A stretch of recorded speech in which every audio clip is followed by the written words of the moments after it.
자, 우리가 오늘 이 성경은 이제 초대교회 기독교인들이 큰 환난을 당할 때 베드로가 용기를 주기 위해서 써서 보낸 편지입니다. 자, 오늘 말씀을 한마디로 요약하자면 자부심을 가져라. 자부심을 갖고 살라는 것입니다. 지금으로부터 2000년경의 초대교회가 큰 어려움을 당하고 있었습니다.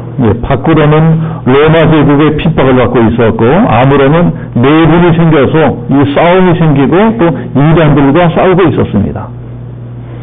즉 우리나라 교회들도 안팎으로 어려움을 당하고 있습니다. 이단들이 막 창궐하고 있고, 교회가 사방에서 공격을 받고 있습니다. 교회만 어려운 것이 아니고 우리나라도 어려움을 당하고 있습니다. 그야말로 사방에서 우겨 싸움을 당하고 있습니다. 미국이나 중국이나 러시아, 심지어는 북한까지도 우리를 우습게 알고 막 깔아뭉개려고 난리들입니다. 더 얄밉게 보는 것은 이제 일본입니다. 가뜩이나 힘든 우리나라에 무역 전쟁까지 걸어왔습니다. 그런데 우리 국민들이 일본만을 용서하지 못합니다. 다른 나라들이 우리나라를 우습게 한 것까지는 참을 수 있어도 일본이 우리를 우습게 한 것만은 참을 수가 없다. 그래 광화문에서 또 촛불 들고 난리들 아닙니까? 왜 우리가 일본이 하는 것만은 참을 수가 없는 것일까요? 슬프게도 거기 우리들의 컴플렉스가 있습니다. 일본의 식민지가 되었던 그런 이 쓰라린 어떤 그런 기억이 있습니다. 일본이 36년 동안 우리나라를 지배하면서 저지른 나쁜 짓 중에 제일 나쁜 짓이 무엇이었을까요? 그게 한참 시끄러운 위안부 문제라든가 징용 문제라든가 그런 것 같지만 사실은 그것보다 더 나쁜 짓을 한 것이 신사관을 심어놓은 것입니다. 신사관. 우리 민족을 열등한 민족으로 이렇게 만들어 놓았습니다. 우리 민족은 워낙 열등한 민족이기 때문에 일본같이 위대한 민족이 이 열등한 민족을 다스리는 것은 지극히 당연한 일이다. 이런 신사관을 심어놨습니다. 우리가 우리 스스로를 별별이 여기에끔 만들어 놓았습니다. 제가 자랑할 정만 하더라도 이제 어른들이 이런 말 많이 하는 거 들었습니다. 아이고, 역전들이 뭘 할 수 있겠어? 역전들은 안 돼. 역전들은 안 돼. 역전들이 하는 건 그렇지 뭐. 우리도 역전이래요. 어떤 역전 사상, 역전 의식을 심어놨습니다. 우리가 우리 민족의 역사에 자부심을 갖지 못하게 만들어 놨습니다. 그래 우리들의 능력에 스스로 자부심을 갖지 못하도록 그렇게 만들어 놨습니다. 그리고 해방된 지 이렇게 오랜 세월이 흘렀고 우리나라가 이만큼이나 잘 사는 선진국이 되었는데도 여전히 거기서 헤어나지 못하고 있습니다. 오늘 성경은 물론 2000년 전에 핍박받는 초대교회 교인들에게 하시는 말씀이지만 2000년이나 시공을 초월해서 오늘 이 자리에 앉아있는 우리 모두에게 들려주시는 말씀이기로 한 것입니다. 오늘 성경은 이 어려운 시대를 살고 있는 우리 모두의 힘을 갖고 살아라. 이것을 명령하고 있습니다. 사람이 자부심을 갖고 산다는 것이 얼마나 중요한지 모릅니다. 우리 인생의 승패 여부도 거기에 달려 있습니다. 저는 젊은 시절부터 지금까지 비교적 세계 많은 나라로 돌아다녔습니다. 이번 10월 달에도 인도차이나 한다는 5개국을 탐사할 계획입니다. 이건 제가 개인적으로 하는 것이 아니고 책을 출판하는 목적으로 가는 것입니다. 그래서 출판사 편집국장 또 사진작가 같이 갑니다. 저는 만화 그리고 글을 쓰고 사진작가는 사진을 찍고 또 편집국장은 이 책의 전체 방향을 잡습니다. 제가 신학교 들어가고 이렇게 교회를 개척하기 전까지 그런 일이라서 많은 나라를 다녔습니다. 그 수많은 나라들을 여행하면서 보고 듣고 깨달은 것이 참 많았습니다. 각 나라마다 다 고유한 역사와 문화 전통이 있습니다. 그리고 나름대로 자기 나라와 민족에 대한 긍지와 이 자부심이 있습니다. 그런데 특히 그런 자부심이 큰 나라들이 있습니다. 특히 자부심이 강해요. 자, 그런 나라들이 어떤 나라냐? 한때라도 세계를 제패본 적이 있었던 그런 나라들입니다.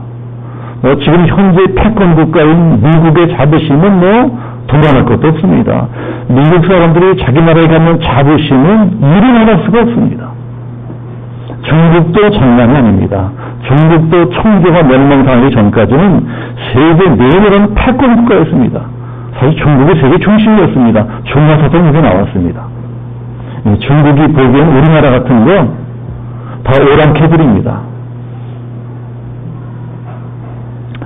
러시아도 장난이 아닙니다. 슬라브 민족의 자부심 어마어마합니다. 실제로 한 20, 30년까지만 하더라도 소련이 이 지구의 절반을 다스렸습니다. 자, 그것이 세계를 제패해본 경험이 있는 나라들의 이 자부심입니다. 그런데 미국이나 중국이나 러시아 같은 대륙들, 이런 큰 나라들만 이 자부심을 갖고 있는 것이 아닙니다. 뭐 지금 우리가 잘 몰라서 그러지, 우리가 평소에 별버릇이 보고 있는 나라들, 그 유럽의 변방에 스페인이 있어요. 그 아래 또 포르투갈도 있습니다. 그리스도 엉망입니다. 그런데 그런 나라들 자부심 굉장합니다. 그리스나 스페인 같은 나라들이 경제 위기로, 재정 위기로 어려울 적에, 파탄났을 적에, 그때 제가 이제 그 나라 갔던 적이 있었습니다. 가서 보니까 뉴스 보도문 같은 건 딴판입니다. 국민들이 얼마나 자기 나라에 대한 자부심이 있는지 몰라요. 그리스도 한때 세계를 제패했었던 알렉산더 후예들입니다. 스페인도 한때는 전 세계를 제패했던 대제국이었습니다. 얼마나 방대한 영토를 가졌는지 알렉산더가 더 많은 영토를 가졌습니다. 징기스칸보다 더 방대한 영토를 가졌습니다. 얼마나 방대한 영토를 가졌는지 필리핀까지 정복했었어요. 필리핀 2세가 자기 이름을 써서 필리핀을 졌습니다. 그 먼 나라에서 필리핀까지 식민지로 만든 그 대제국이 스페인입니다. 그 아래 포르투갈 조그만 나라 같지만 포르투갈도요, 남미 데리고 다 먹었었습니다. 어마어마한 대제국이었습니다. 그래서 그 나라에 지금 별볼이 없지만 그 국민들이 나라에 대한 자부심이 대단합니다. 근데 문제는 일본입니다. 일본 국민들의 혈관 속에도 이제 그런 것들이 흘러내리고 있습니다. 저 일본이라 섬나라 무서운 나라입니다. 임진왜란 때부터 우리나라도 먹고 중까지 다 먹으려고 중국까지 먹으려 야심을 가진 나라입니다. 2차 대전 때도 그렇지 않습니까? 우리나라도 먹고 저 광화나라 중국 땅 다 먹고 아시아 모든 나라 다 먹으려고 했었습니다. 실제로 거의 다 먹었습니다. 우리나라는 한 번도 그랬던 역사가 없기 때문에 그런 나라들에 대한 이상한 컴플렉스나 열등감 같은 것들이 있는 것 같아요. 우리가 일본을 미워하면서도 이상하게 일본에 대한 어떤 컴플렉스가 있습니다. 이상 열등감이 있습니다. 이게 마치 가난한 집에 태어난 사람하고 비슷해요.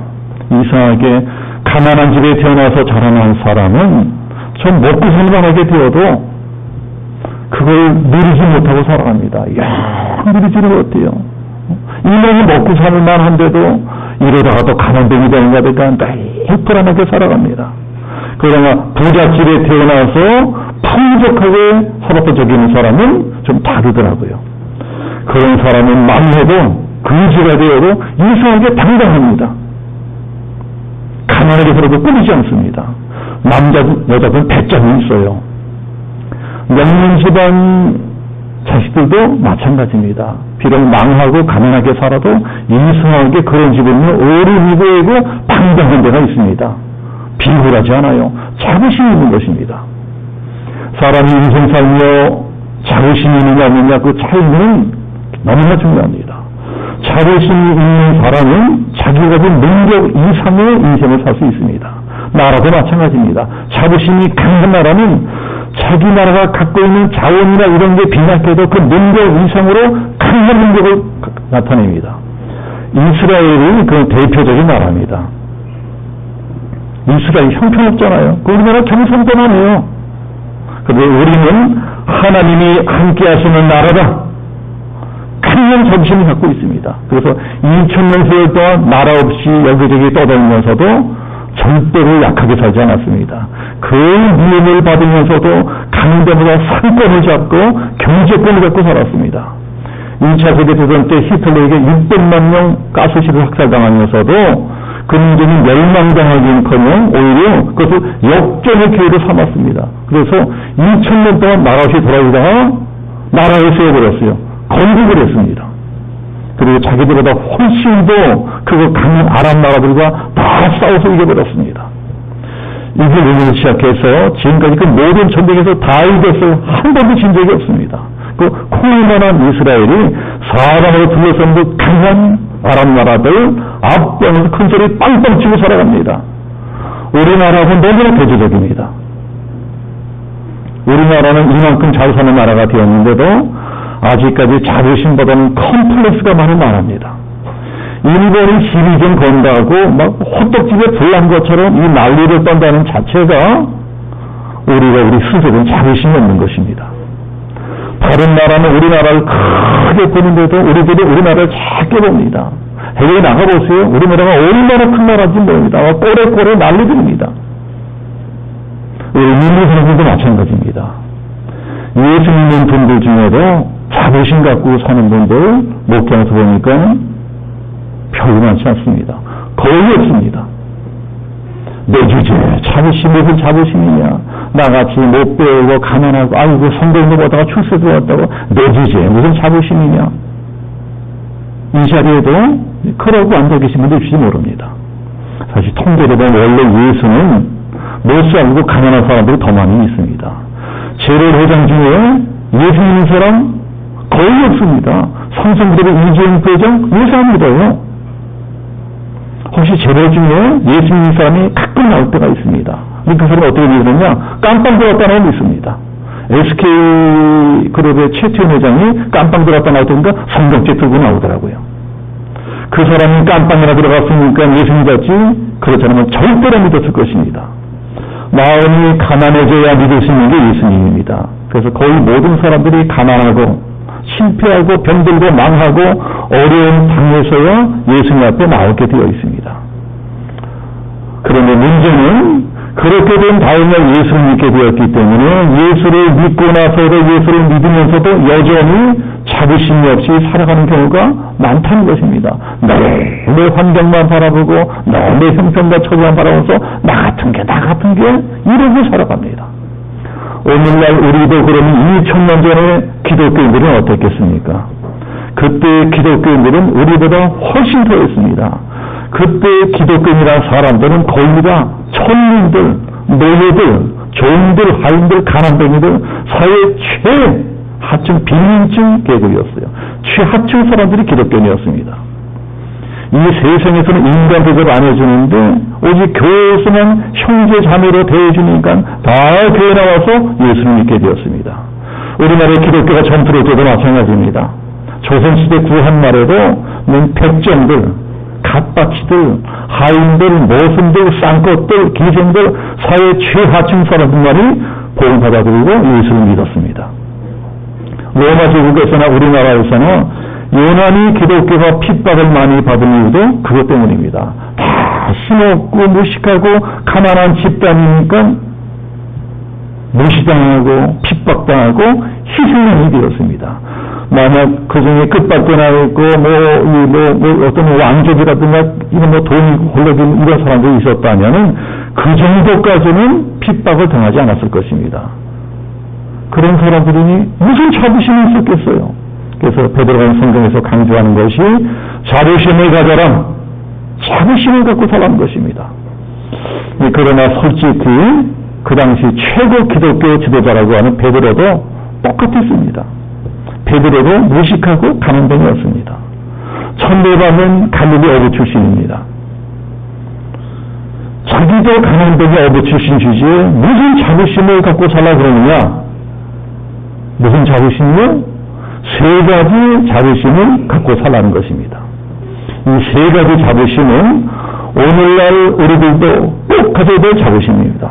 우리 교회도 작은 개척교회이다 보니까 돈이 있고 힘이 있고 빽이고 걸려지는 분들 한 분도 안 계십니다. 베드로도 마찬가지고 초대교회 성도도 마찬가지였습니다. 그러나 자부심을 갖고 살아라. 자, 우리는 이 세 가지 자부심을 갖고 살아가야 됩니다. 자, 무슨 자부심이요? 자, 첫 번째, 하나님이 우리를 택하셨다는 자부심입니다. 우리 9절 다시 한번 같이 합독합니다. 9절 다 같이 시작. 그러나 너희는 택하신 족속이요 왕같은 제사장들이요 거룩한 나라요 그의 소유가 된 백성이니 이는 너희를 어두운 데서 불러내어 그의 기이한 빛에 들어 계시니 아름다운 덕을 선포하게 하심이라. 자, 보세요. 제일 먼저 택했다는 말씀이 나옵니다.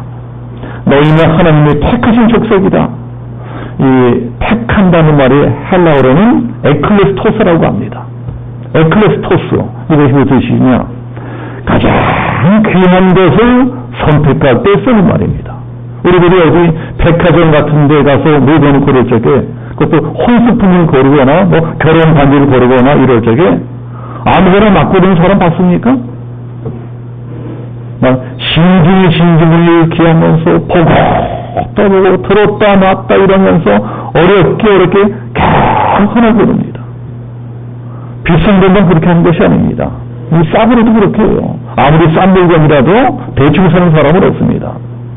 저는 해외여행을 가면 그 컵이나 장 같은 거 하나 사가지고 옵니다. 뭐 다른 거 비싸서 못 사니까 기념이 될 만한 컵이나 잔을 하나씩 사가지고 오는데 그까지 몇 천 원 됩니다. 그래서 그런 거 하나 사면서도 뭐 고르고 또 고르고 보고 또 보고 하면서 이 양반 가장 잘 만든 컵이 어떤 컵이냐, 어떤 컵이 그 나라나 그 지방에 있는 특색을 제일 잘 나타내는 컵이냐, 아주 신중히 골라서 사가지고 옵니다. 하나님도 우리 한 사람 한 사람을 그렇게 고르고 골라서 택하셨다는 것입니다. 여러분, 우리를 하나님이 택하셨어요. 절대 아무렇게나 막 택하신 게 아닙니다. 가장 귀한 물건을 고르고 보고 또 보고 이러면서 택한 사람들이 너희들이다, 우리들이 된 것입니다. 그러니 자부심을 가지라는 것입니다. 저도 오늘 말씀 가만히 하면서 스스로 생각하니까요, 나도 과연 자부심을 가지고 내가 목회를 하고 있나, 나 자신을 돌아보니까 솔직히 별로 그렇지 못했던 것 같습니다. 여기 시골 전두리에서 조그마한 삼각대쪽 껴나고 있고 또 별로 많이 멀지도 않고 그러다 보니까 별로 자부심 같은 거 생겨나지가 않아요. 그러나 오늘 말씀 보면서 가만히 생각하니까 그것이 아니었습니다. 여러분, 그게 아닙니다. 내가 누굽니까? 내가 누구냐? 저는 우리 박씨 집안 최초로 예수 믿은 사람입니다. 우리 박씨 집안은 대대로 불교 집안이었습니다. 이 대대로 불교 집안 최초로 제가 예수 믿었습니다. 우리 예수 믿는 사람은 한 사람도 없었어요. 저는 교회가 뭔지도 몰랐습니다. 우리 집안은 원래 그런 집안이었습니다. 우리 집안에 아주 공신도 있었어요. 그 큰아버지가 돌아가실 적에 불교에 큰 별이 떨어졌다고 막 인성을 이뤘습니다. 원래 우리 집은 저 삼국시대 신라시대 때 읽었을 것 같아요. 신라시대, 고려시대, 조선시대 계속 읽었을 것 같아요. 그런데 그런 집에 하나님께서 너다! 나를 택하셨어요. 너다! 저를 택하셨습니다. 하나님 저를 택하셔서 우리 집안 역사상 최초로 저를 믿게 되었습니다. 30살이 훨씬 넘어서 처음 교회 나오게 되었습니다. 저 하나가 예수 믿으니까 그 다음에 하나씩 둘씩 다 예수 믿게 되었습니다. 저 하나 때문에 우리 집안이 이 반만년 세월 도전했던 집안이 기독교에 다 모두 다 개종을 했습니다. 이 자리에도 그런 분이 계시죠? 하나님이 택하셨어요. 이게 대단한 것입니다. 여러분, 한나를 택하셨다. 자부심을 가진 만한 것입니다. 이게 다가 아니고 그 다음에는 하나님이 우리를 하나님 일하는 사람으로 만들어주신다는 것입니다. 저도요, 예수 믿고 난 다음에 이 기독교 만화가가 되었습니다. 제가 우리나라 최초의 기독교 복음 만화가입니다. 성경을 만화로 그렸습니다. 그 밖에는 교리집, 간증집, 고전, 무서운 책을 출판했습니다. 아직까지 아동들 중에 저보다 많이 읽는 사람이 우리나라에 없다고 합니다. 그래서 국민과 같은 신문에 연재하고, 많은 신문 잡지 연재하고, 뭐 CBS, CTS, 뭐 극동방송, 많은 방송에 출연하고, 세계 많은 나라의 만화 부흥에 인도하고, 간증 집회도 하고, 정말 많은 일을 했습니다. 그러니까 50다른 나이에 하나님이 신학교 들어가게 하시고, 목사도 되게 하시고, 기독교 교회까지 개척하게 하셨습니다. 이 세상에서 제일 힘든 일이 교회를 개척하는 일이지만 또 이 세상에서 교회를 개척하는 것만큼 귀한 일도 없습니다. 여러분, 목사라고 다 똑같은 목사가 아닙니다. 교회를 개척해본 목사가 진짜 목사입니다. 교회를 개척해보아야 한 명이 얼마나 소중한 것을 알게 됩니다. 교회를 개척해보아야만 주님의 마음을 알게 됩니다. 그래서 성경에도 교회를 주님의 몸이다 말씀합니다. 주님의 몸된 교회를 개척한다는 것이 얼마나 귀한 일이냐. 그래 하나님께서 박 목사야, 너도 자부심 갖고 살아라. 하나님이 저에게도 자부심을 가지라고 하십니다. 내가 그 일을 하라고 너를 택했다. 하나님이 저도 택하시고 여기 성도님들이 택하셨어요. 한 분을 다 택하셨습니다. 하나님이 나를 택하셔서 자부심 가져야 됩니다. 하나님이 우리를 택하시고 구원하시기 위해서 하나님의 아들까지 내어주셨습니다. 예수님이 십자가에서 못 박아 죽으셨어요. 누구를 위해서? 나를 위해서, 우리를 위해서. 우리가 이런 존재라는 것입니다. 우리는 예수님의 생명과 바꿀 정도로 귀한 존재들이다. 하나님이 직접 택한 존재라는 것입니다. 이사야서에도 내가 너를 구속하였고 내가 너를 지명하여 불렀나니 너는 될 것이라. 예수님도 요한복음에서 너희가 나를 택한 것이 아니요 내가 너희를 택하여 세운다니. 갈라디아 사도 바울도 내 어머니의胎에서부터 나를 택하시고 은혜로 부르셨다고 말씀하고 있습니다. 성경에 더 나아가서 우리를 만세 전부터 택하셨대요. 우리가 만세부터 택하셨다는 것입니다. 자부심 갖고 살아라. 너희는 하나님의 택한 백성들이다. 자, 두 번째는 내가 하는 일에 대한 자부심을 갖고 살라는 것입니다. 하나님이 우리를 왜 택하셨나요? 하나님 일하라고 택하셨어요. 우리 한 사람 한 사람 다 하나님 일하라고 부르셨습니다. 저는 목사로 부름받았고 어떤 분은 장로로, 권사로, 집사로, 성도로 각자의 재능을 따라서 이런 일 저런 일 하라고 부르셨습니다. 예배 드리라고 부르셨어요. 전도하라고 부르셨습니다. 찬양하라고 부르셨고 아이들 가르치라고 부르셨고 목장 돌보라고 부르셨고 하나님이 다 우리를 부르셨습니다. 만약에 지금 문재인 대통령이 우리를 불러서 이런 일을 해주시오. 그러면 얼마나 영광이겠습니까? 완전 가문의 영광. 근데 지금 우리는 천지 만물을 창조한 전능한 하나님께서 부르셔서 일을 시키세요. 지금 한 회에 모여서 하나님 일을 하면 우리를 하나님이 어떻게 보고 계시느냐? 여러분 하나님이 우리를 어떻게 보고 계세요? 자, 9절에 보면 왕같은 제사장으로 보고 계십니다. 너희는 택하신 족속의 왕같은 제사장들이요 거룩한 나라요 그의 소유된 백성이니 우리가 가난하든 무식하든 잘생긴 못생겼든 잘생겼든 그런 거다 사람이 보는 것이고 하나님은 우리를 어떻게 보고 계시느냐 왕같은 제사장으로 보고 계신다는 것입니다. 왕만 해도 어마어마하잖아요. 네? 제사장도 어마어마합니다. 제사장을 라틴어로 폰티텍스라고 합니다. 폰티텍스. 자, 폰티텍스라는 뜻은 다리를 놓는다 이런 뜻이에요. 다리를 놓는 사람이다. 네, 다리라는 것은 뭐였습니까?